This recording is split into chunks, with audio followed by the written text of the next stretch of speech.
Welcome back to the deep dive. Today we're doing something a bit different. We're going deep on a single, really powerful piece of source material you provided us. Excerpts from Barbara Ehrenreich's classic, Nickel and Dimed. That's right. And this isn't just a book review. We're going to unpack the experiment she undertook in the late 1990s. It was, a time of huge economic growth, but it was also right after welfare reform passed. Right, the new laws that basically said you have to work no matter what the job pays to get any benefit. Exactly. So the whole country was operating on this premise from policymakers that, anyone can get by working a full-time minimum wage job. Ehrenreich's mission was refreshingly simple. She wanted to test if that was actually true. So she went undercover. She went undercover. Her only goal was to see if she could match her income to her expenses, just like millions of people in the working poor have to do every single day. No more, no less. And it's so important to get the rules straight from the beginning. She set some really specific constraints for herself. Very specific. And she's very upfront about this. This was not an attempt to, experience true deep poverty. She always had a safety net. A middle-class safety net. She kept her bank account, her IRA. And crucially, her health insurance. She knew she couldn't replicate the what she called the smell of fear, that constant existential terror that comes with having no parachute. So she had a parachute. She did. And the people she worked alongside, we have to remember, they absolutely did not. She also walked into this with some pretty significant advantages right off the bat. Huge advantages. She was white, a native English speaker. She was healthy, and this is a big one. She had a car. She had mobility. And that car immediately shaped the kinds of jobs she could even get. It did. In Key West, for instance, she was looking for hotel housekeeping, but her profile steered her towards the front of house jobs, waitressing. The jobs that tend to go to white, English-speaking workers. Exactly. Not the back-of-house jobs, which were often held by immigrants or minority workers. Her advantages were already sorting her into a different tier of low-wage work. But here's something that I found fascinating, right from page 1. You'd think that someone like Ehrenreich, a PhD, brilliant writer, you'd think someone would notice. That she was different. That she was, better educated or somehow superior. Yeah. That a manager would say, hey, you're not like the others. Yeah. But that never happened. Never once. She said she joked around, gave advice, just like her normal self. She barely changed her vocabulary, and nobody ever singled her out. What does that tell you? I think it points to a really deep insight. Those qualities that we think separate the classes. They become completely invisible in the chaos of a dinner rush or a hotel cleaning shift.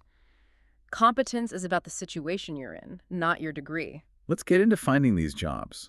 I think there's this assumption that unskilled jobs are just everywhere. You just walk in and get one. Yeah, that myth gets busted pretty fast.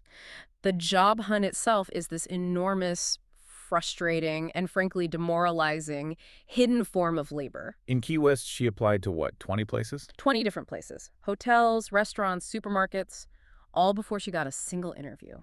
A single one. So all those help wanted signs you see everywhere, they don't necessarily mean they're hiring right now. Not at all. She figured it out pretty quick. Yeah. Those signs are the employer's insurance policy against the relentless turnover. Oh, that's good. So they're just building a database of cheap labor. Exactly. It's a permanent, passive pool of replacements. It ensures that no one feels secure enough to ask for more money or better conditions because there's always someone else waiting for your job. It's a structural tool. And then when you finally get to the application, Yeah. It's not just filling out your name and address. It's this whole intrusive process. Tell us about the Winn-Dixie computer interview. Right. So first of all, it's not with a person. It's a 20-minute computer quiz that immediately tells you something about how the corporation sees you. You're not worth a manager's time. Pretty much. And the questions are just wild. They're multiple choice, and they get really personal, really judgmental. Like what? Things like, do you have childcare problems that might make it hard to be on time? Or, do you think safety is management's responsibility? Wow. Leading questions. Totally. And then this one, completely out of left field. How many dollars worth of stolen goods have you purchased in the last year? What? So right away, they're framing you as a potential criminal. That's it exactly. They're not looking for honest answers, they're testing your compliance. The right answer to the safety question is that safety is everyone's responsibility, not just management's. It's about seeing if you'll toe the company line. And then you have the drug tests. Yeah. The physical invasion of privacy. Which had become almost standard by the late 90s. 81% of large employers were doing it. up from just 21% 10 years before. Why the huge jump? It was a mix of things, the whole war on drugs culture for sure, but it was also about corporations wanting total control. And the process itself was designed to be humiliating. She describes having to squat down and pee in front of a health worker. All for the privilege of stacking cereal boxes. Or vacuuming a hotel room. She calls it chemically fascist America. And it's such a sham because they're testing for marijuana, which stays in your system for weeks, but not alcohol, which is out in hours and is, way more likely to be a factor in workplace accidents. So it's not about safety. It's never about safety. It's about control. It's about establishing from day one that management has the right to inspect your body and your private life. Okay, so she gets a job. Her first major one is as a waitress at a place called Hearthside. What was the pay? The pay was $2.43 an hour, plus tips. The federal minimum for tipped workers back then was $2.13, so she's barely above the legal minimum. Which means you are completely at the mercy of the customers. 100%. Your income is totally unpredictable. And the job itself, it was just mentally and physically overwhelming. She said she felt beset by requests as if by bees. Even for someone as smart as her. Oh, yeah. She talks about screwing up constantly at the beginning, needing her coworker Gail to bail her out again and again. She missed that feeling of competence she was used to in her normal life. And a huge part of that job is stuff the customer never even sees. This side work. That's such a critical point. She estimates about a third of her shift was just side work. Sweeping, scrubbing, refilling all the salt and pepper shakers, slicing lemons. The invisible labor that makes the whole restaurant run. If you don't do it, the whole operation falls apart during the dinner rush. Right. But you're not getting tipped for that. Customers have no idea it's even happening. It's just expected. Which brings us back to this idea of unskilled labor. Ehrenreich just. Yeah. She demolishes that term. Completely. She is absolutely definitive on this. She says that no job, no matter how lowly, is truly unskilled. Every single one required intense concentration, learning new slang, new tools, new processes. She, with her PhD, was constantly on a learning curve. Constantly, from the touchscreen ordering system to just figuring out the social dynamics of the kitchen. And she makes this great joke. Oh, I remember this one. That in her entire writing career, she's published all these complex articles, but in the low-wage world, not a single manager ever said to her, "Wow, you're fast." She was just average, at best. At best, which is a huge reality check for anyone in the professional class who thinks these jobs are easy. They are not. They require a very specific, learned set of physical and mental skills. And that reality becomes even more intense, more physical, when she takes a short-term job as a hotel housekeeper. Oh, it was pure physical punishment. She had to clean 19 rooms in a shift, and most of them were checkouts. Which means the whole enchilada. The whole enchilada. Stripping beds, wrestling linens, vacuuming, scrubbing every surface. She timed herself. It took her about 4.5 minutes just to remake one queen-size bed properly. And the equipment was terrible. The vacuum cleaner weighed 30 pounds. She had to lug this thing around all day. It's no wonder she developed chronic backaches and joint pain. This work physically damages you. So it's not just about being tired at the end of the day. It's about long-term injury. It's debilitating. And then there's the dehumanizing part of it, the part people don't want to think about. What she had to focus on. Yeah. She describes having to concentrate intensely on removing the pubic hairs from the bathtubs. When you get right down to it, that's the job. Cleaning up the most intimate, sometimes disgusting traces of strangers' lives, it just grinds down your sense of dignity. So we've got these grueling, physically damaging jobs. The big question is, do they pay enough to live on? And the answer, right from the start, is a hard no. It's not even close. How bad was it? After just 2 weeks of waitressing full-time at Hearthside, she did the math. She was more than $100 short on what she needed for rent. $100 in 2 weeks. That's not a small gap. It's a chasm. Yeah. And this wasn't, because she was bad with money. It was a fundamental failure of the wage. She knew instantly she needed a second job or a better paying job just to avoid going into debt. And there's this trap she points out. The fact that it costs money to save money. That's one of the most insidious parts of it. People tell you, oh, just cook at home, eat lentils. But she couldn't. Why not? Because she didn't have a cooking pot or pot holders or a ladle.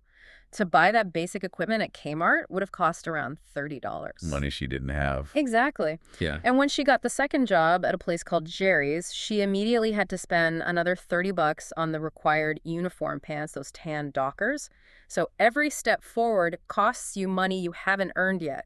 You're always behind. So because the income never matches the expenses, housing becomes this constant crisis point. Yeah. It's the first thing to break. It's the primary source of disruption in her coworkers' lives.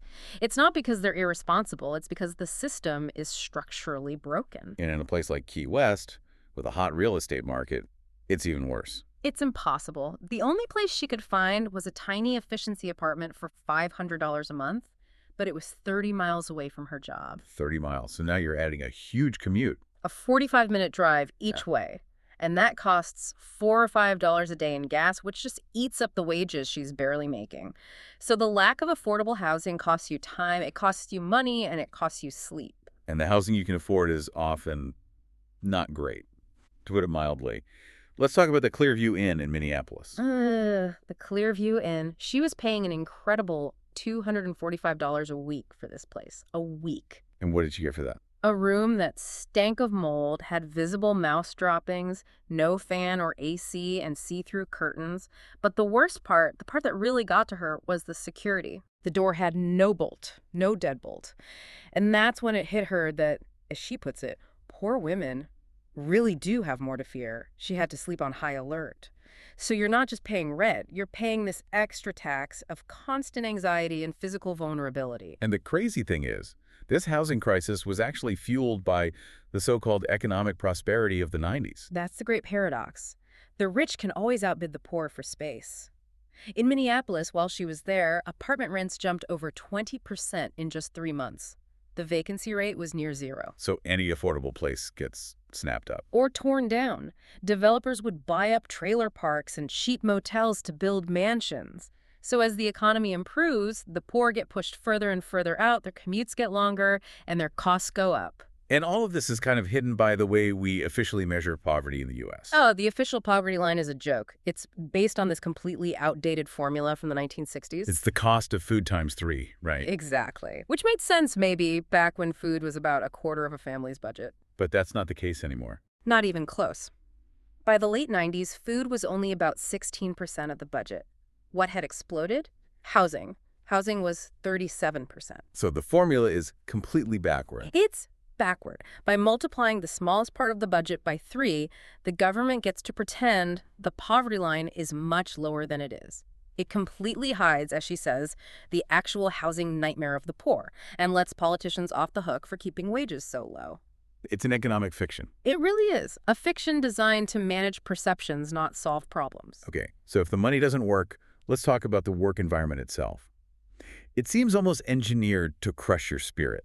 She calls management the class enemy. Yeah, that's a stark way to put it. But from her experience, it was true. She realized the managers she worked for weren't there to help the team or make the customer experience better.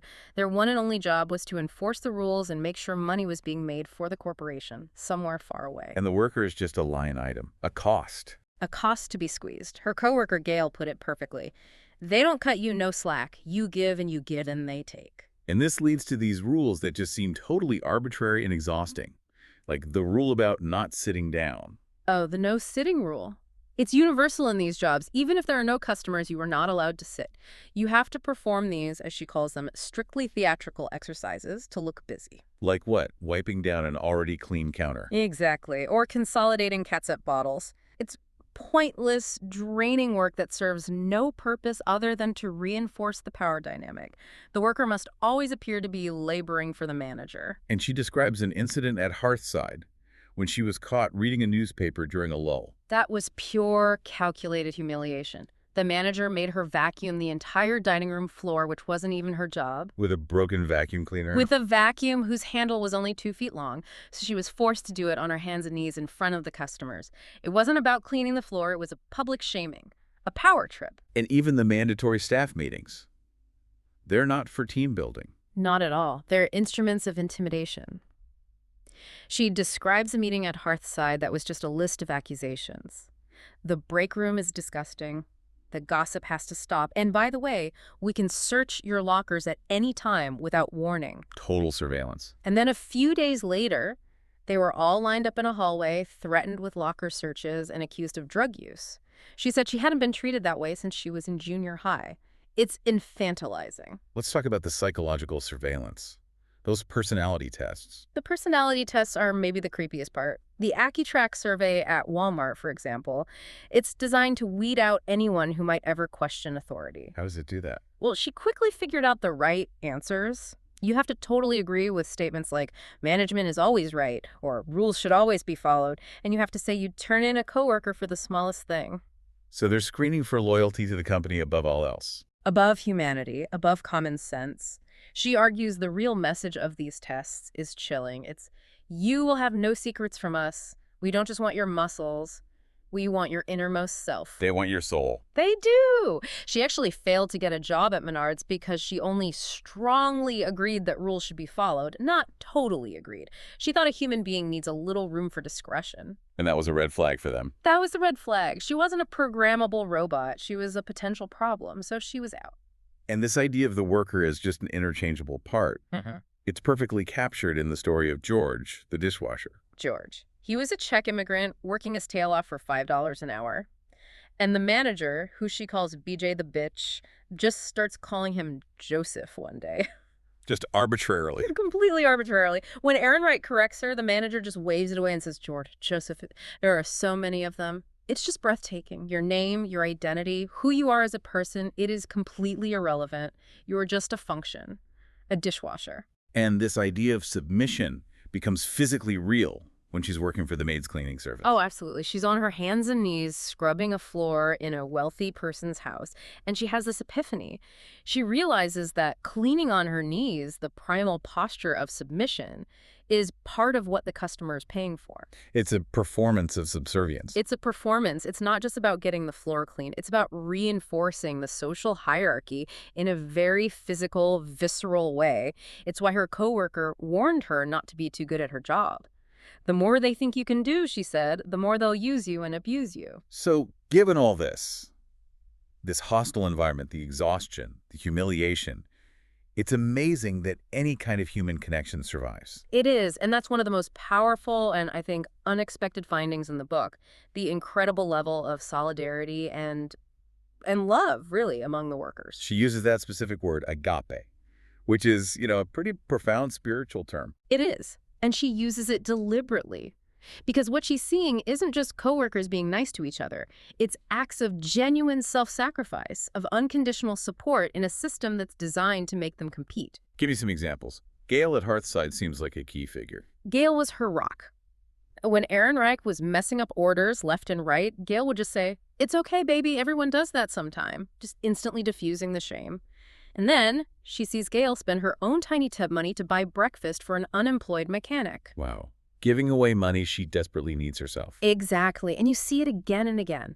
At Walmart, a coworker named Melissa, seeing that Ehrenreich is living on fast food, brings her a homemade sandwich. Another one, Caroline, offers her a place to live after knowing her for just one day. They recognize the struggle in each other. They see the need and they respond with a generosity that is just radical, considering how little they have to give. And this generosity even turns into these small acts of shared defiance. It does. I love this part. The waitresses have a little bit of power over how they assemble salads or desserts, so they use it to ply our customers with the illicit calories that signal our love. They give out extra butter and whipped cream. Extra croutons. Breaking the corporate rule of only 6 croutons per salad, it's this tiny human rebellion, a way of saying, we are people, not machines, within this incredibly rigid system. But when it comes to organizing, to challenging the system in a bigger way, that solidarity seems to break down. It does, and that's the tragedy. The acts of rebellion she sees are mostly individual and symbolic. They don't build any collective power. What kind of things? Things like, stealing a few saltines like George was accused of. Or, with the maids, it was blasting rap music and speeding through rich neighborhoods in the company car. It's a way to let off steam, but it doesn't change the power structure. So what happened when she brought up the red-hot word, union, at Walmart? It was fascinating. The immediate reaction was excitement. People said, yes, we need something. But that was followed almost instantly by fear. Fear of getting fired. Total fear. They all knew Walmart was aggressively anti-union, and the economic risk was just too high. One woman told her flat out, losing even one paycheck would mean she couldn't pay her rent. Her life would collapse. So the system is basically designed to prevent organizing. It is. The barriers are structural. First, there's just the sheer exhaustion. She learned at Jerry's the key was don't stop, don't think. The moment you pause, the weariness hits you like a truck. Who has the energy to go to a union meeting after a 10-hour shift like that? You have nothing left. Nothing. And second is that economic threat we just mentioned. You are living so close to the edge that a single week without a paycheck is not an option. It's a cliff. That threat keeps everyone in line. And then there's a weird psychological barrier, this lure of approval from a bad manager. Yeah, this was a really subtle insight. Her boss at the Maids, Ted, was not a good guy, but she noticed the women still craved his approval. Because the wealthy clients whose houses they cleaned treated them like they were invisible, like untouchables. So Ted, this middle-class manager, becomes the only living representative of that better world. A tiny bit of praise from him feels disproportionately valuable because it's the only acknowledgement they get all day. It's a sad substitute for real respect. Okay, let's pull the lens back. Ehrenreich uses all these experiences to build a much bigger systemic argument about how our whole economy functions. She does. It moves from personal stories to this really powerful analysis. She starts with this metaphor about the lives of the affluent. The magical world. The magical world, a world where, your hotel room is mysteriously cleaned, your toilet sparkles, your dirty clothes are levitated back to their normal dwelling place. This world of effortless comfort isn't magic. It's subsidized. Subsidized by the labor of the people she was working with. Exactly. And that leads to her core argument, which just flips the whole script on poverty. Which is? That the working poor are not a burden on society. They are the major philanthropists of our society. They are the secret benefactors. They are the secret benefactors. Their low-wage labor is a massive hidden subsidy that makes life cheap and convenient for the middle and upper classes. Let's break down that subsidy. What are they giving? They're giving everything. They sacrifice their own nutrition so that we can have cheap restaurant meals and groceries. They live in substandard housing so that our homes can be kept clean and our property values can rise. And by not organizing for higher wages? By not organizing, they keep inflation low and stock prices high. Their personal privation is a direct contribution to corporate profits and the wealth of shareholders. They sacrifice their health, working while sick, which keeps insurance premiums down for everyone else. Their poverty is profitable. Their poverty is incredibly profitable for the rest of society. And this reality just shatters the great American myth that hard work equals success. The poll she quotes is amazing. 94% of Americans agree that a full-time job should keep you out of poverty. We all say we believe it, but her experience proves it's a lie. She said she worked harder even than you ever thought possible, and she was still sinking into debt. Meritocracy is a fantasy in this part of the economy. And her coworker at Walmart, Colleen, put it so simply. Yeah. She said she didn't want what the owners had. She just wished she could take a day off now and then and still be able to buy groceries the next day. That's it. A day of rest without the fear of starvation.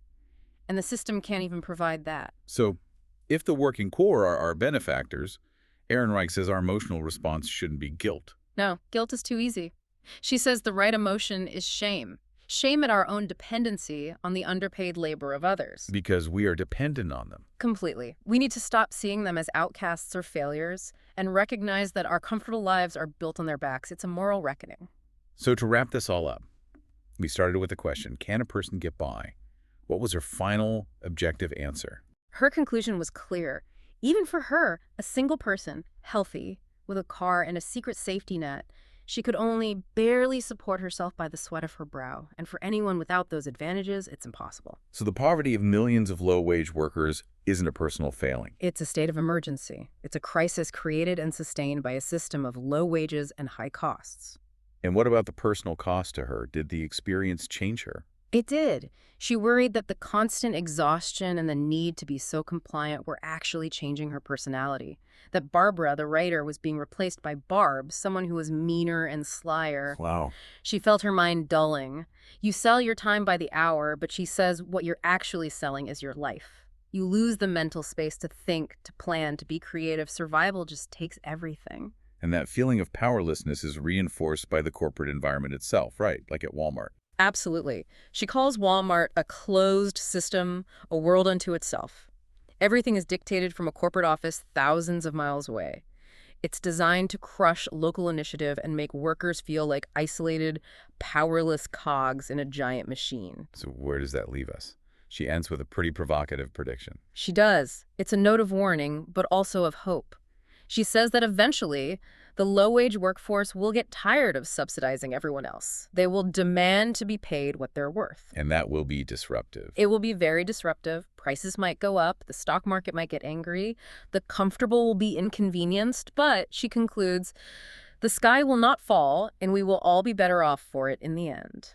Because paying people what they're worth isn't a cost. It's a societal improvement. It's the foundation of a decent society. If you'd like a short visual summary of Nickel and Dimed, you can also watch the mini explainer version. Use the link in the description or click the video that may appear on your screen. Thanks for listening.